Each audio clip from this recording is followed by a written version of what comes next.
Dozen সমস্যা আছিল যোৱা দীঘলীয়া সময় ধৰি।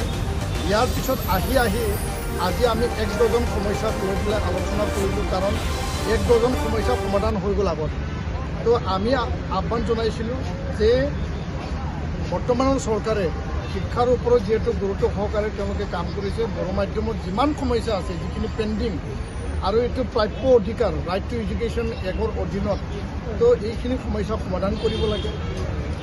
মূল দাবীকেইটাৰ ওপৰত আছিল যে 6.3 যি ক্লজ আছিল বড়ো চুক্তিৰ, সেইমতে বিটিআৰত থকা স্কুল আৰু কলেজ বড়ো মাধ্যম, অসমীয়া মাধ্যমৰ অন্য মাধ্যমৰ বিদ্যালয়খিনি প্ৰাধিকৰণ কৰিব লাগে আৰু বিটিআৰত বাহিৰত থকা বড়ো মাধ্যমটো প্ৰাধিকৰণ কৰিব লাগে। সেই বিষয়টো লৈ পেলাই দীঘলীয়া আমি আলোচনা কৰিলোঁ, কাৰণ যোৱা বিধানসভাত অসমত 2025 প্ৰাধিকৰণ বিধেয়ক এটা অনা হৈছে আৰু এইটো পাছো কৰা হ'ল, কিন্তু সেইমতে আমাৰ বিদ্যালয়খিনি তাত মানে অন্তৰ্ভুক্ত নহয় বা বহুতো বিদ্যালয় ইয়াত লৈ যায়।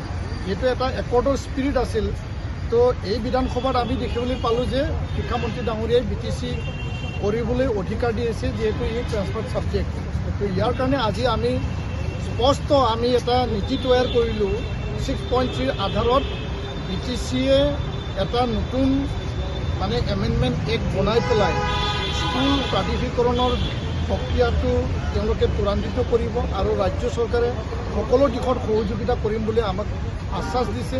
আৰু শিক্ষামন্ত্ৰী ডাঙৰীয়া শীঘ্ৰেই মানে অতি শীঘ্ৰেই BTCত আহি পেলাই বা বিটিআৰত আহি পেলাই কোকৰাঝাৰত তেওঁ এটা মিটিং বহিব, য'ত আমাকো আমন্ত্ৰণ জনাব, BTC কাউন্সিল থাকিব আৰু তাৰ দ্বাৰা এই কামখিনি আগবাঢ়িব।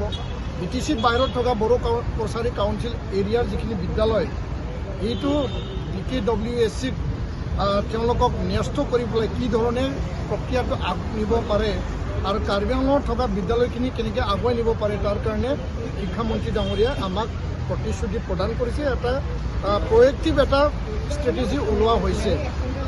ইয়াৰ বাদেও যিখিনি ক শ্ৰেণীৰ আমাৰ পাঠ্যপুথি, বড়ো মাধ্যমত অংগনাবাদী চেণ্টাৰৰ পাঠ্যপুথি, ইয়াৰ ওপৰত আলোচনা হ'ল। Special TET outside BTR Bodo মাধ্যমত অতি শীঘ্ৰে অনুষ্ঠিত কৰিবৰ কাৰণে আমি দাবী জনাইছিলোঁ আৰু আগন্তুক 20 দিনৰ ভিতৰত অসম চৰকাৰে টেট অনুষ্ঠিত কৰি মানে এডভাৰটাইজ কৰাৰ কাৰণে তেওঁলোকে আমাক প্ৰতিশ্ৰুতি প্ৰদান কৰিছে। আৰু বিশ্ববিদ্যালয় মহাবিদ্যালয় পৰ্যায়ত পষ্ট ক্ৰিয়েশ্যনৰ কথা আছে, 60খন বড়ো মাধ্যমৰ হাই ছেকেণ্ডাৰী আপগ্ৰেডেশ্যনৰ কথা, এডুকেশ্যন গেৰাণ্টি স্কিমৰ শোণিতপুৰ জিলা, বিশ্বনাথ জিলাৰ বিশেষ স্কুলত শিক্ষক নিযুক্তিৰ কথা আৰু আসাম জুডিচিয়েল ছাৰ্ভিচত 50 নম্বৰ AGS পৰীক্ষাত 20 নম্বৰ মানে এডমিনিষ্ট্ৰেটিভ জুনিয়ৰ যি এছিষ্টেণ্টৰ পৰীক্ষাত, এই গোটেই বিষয় 14টাকে যি বিষয় আমি আজি আলোচনা কৰিলোঁ। আলোচনা যথেষ্ট গুৰুত্বপূৰ্ণ আছিল। আলোচনাৰ যিখিনি সিদ্ধান্ত লোৱা হ'ল যথেষ্ট ফলপ্ৰসূ আৰু আলোচনা ভাল হোৱা বুলি আমি কৈছোঁ। এইকাৰণে কৈছোঁ যে এই চৰকাৰৰ এই সময়ত সকলো দিশটো সামৰি পেলাই বড়ো মাধ্যমৰ সমস্যা মানে মোটামুটি শেষ পৰ্যায়ত সমাধান কৰিবৰ কাৰণে আজি আমি ৰণোজ পেগু ডাঙৰীয়াক, শিক্ষামন্ত্ৰী ডাঙৰীয়াক আমি আহ্বান জনাইছোঁ। তেওঁ প্ৰতিশ্ৰুতি প্ৰদান কৰিছে যিমান পাৰোঁ আগন্তুক 2 মাহত প্ৰায়বিলাক সমস্যা নিষ্পত্তি কৰিম বুলি তেওঁ আমাক আশ্বাস দিছে।